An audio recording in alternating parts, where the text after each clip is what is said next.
أعوذ بالله من الشيطان الرجيم. بسم الله الرحمن الرحيم. الرحمن علم القرآن خلق الإنسان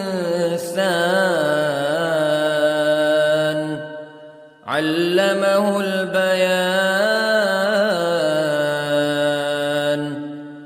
الشمس والقمر بحسبان والنجم والشجر يسجدان والسماء رفعها ووضع الميزان ألا تطغوا في الميزان وأقيموا الوزن بالقسط ولا تخسروا الميزان. والأرض وضعها للأنام فيها فاكهة والنخل ذات الأكمام والحب ذو العصف والريحان فبأي آلاء ربكما تكذبان. خلق الإنسان من صلصال كالفخار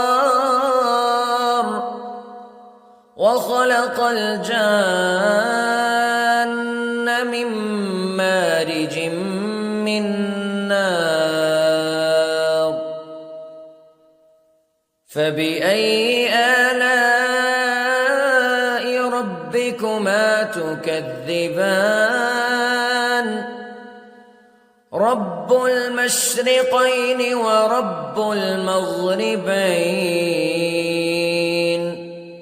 فبأي آلاء ربكما تكذبان. مرج البحرين يلتقيان بينهما برزخ لا يبغيان فبأي آلاء ربكما تكذبان. يخرج منهما اللؤلؤ والمرجان فبأي آلاء ربكما تكذبان. وله الجوار المنشآت في البحر كالأعلام فبأي آلاء ربكما تكذبان. كل من عليها فان ويبقى وجه ربك ذو الجلال والإكرام فبأي آلاء ربكما تكذبان.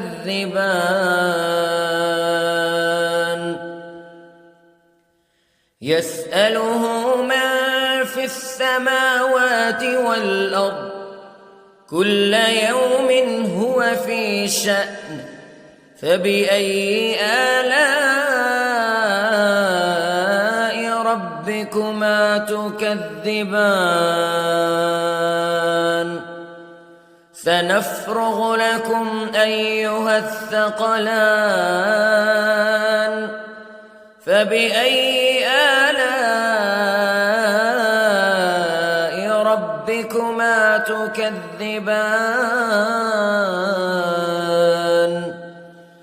يا معشر الجن والإنس استطعتم أن تنفذوا من أقطار السماوات والأرض فانفذوا لا تنفذون إلا بسلطان فبأي آلاء ربكما تكذبان يرسل عليكما شواظ من نار ونحاس فلا تنتصران فبأي آلاء ربكما تكذبان فإذا انشقت السماء فكانت وردة كالدهان فبأي آلاء ربكما تكذبان فيومئذ لا يسأل عن ذنبه إنس ولا جان فبأي آلاء ربكما تكذبان يعرف المجرمون بسيماهم فيؤخذ بالنواصي والأقدام فبأي آلاء ربكما تكذبان هذه جهنم التي يكذب بها المجرمون يطوفون بينها وبين حميم آن فبأي آلاء ربكما تكذبان ولمن خاف مقام ربه جنتان فبأي آلاء ربكما تكذبان ذواتا أفنان فبأي آلاء ربكما تكذبان فيهما عينان تجريان فبأي آلاء ربكما تكذبان فيهما من كل فاكهة زوجان فبأي آلاء ربكما تكذبان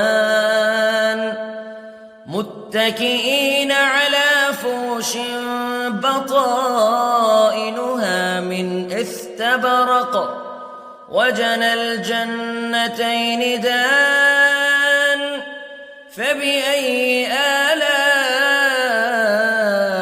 ربكما تكذبان فيهن قاصرات الطرف لم يطمثهن إنس قبلهم ولا جان فبأي آلاء ربكما تكذبان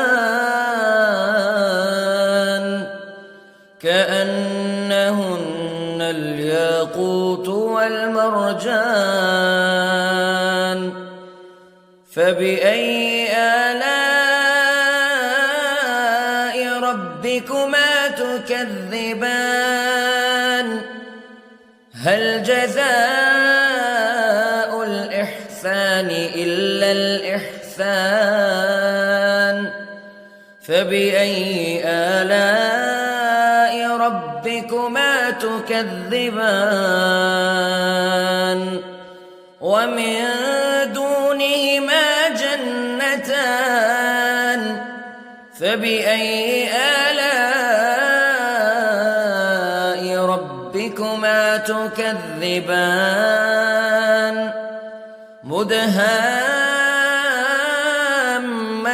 مدهامتان فبأي آلاء ربكما تكذبان فيهما عينان نضاختان فبأي آلاء ربكما تكذبان فيهما فاكهة ونخل ورمان فبأي آلاء ربكما تكذبان فيهن خيرات حسان فبأي آلاء ربكما تكذبان حور مقصورات في الخيام فبأي آلاء ربكما تكذبان لم يطمثهن إنس قبلهم ولا جان فبأي آلاء ربكما تكذبان متكئين على رفرف خضر وعبقري حسان فبأي آلاء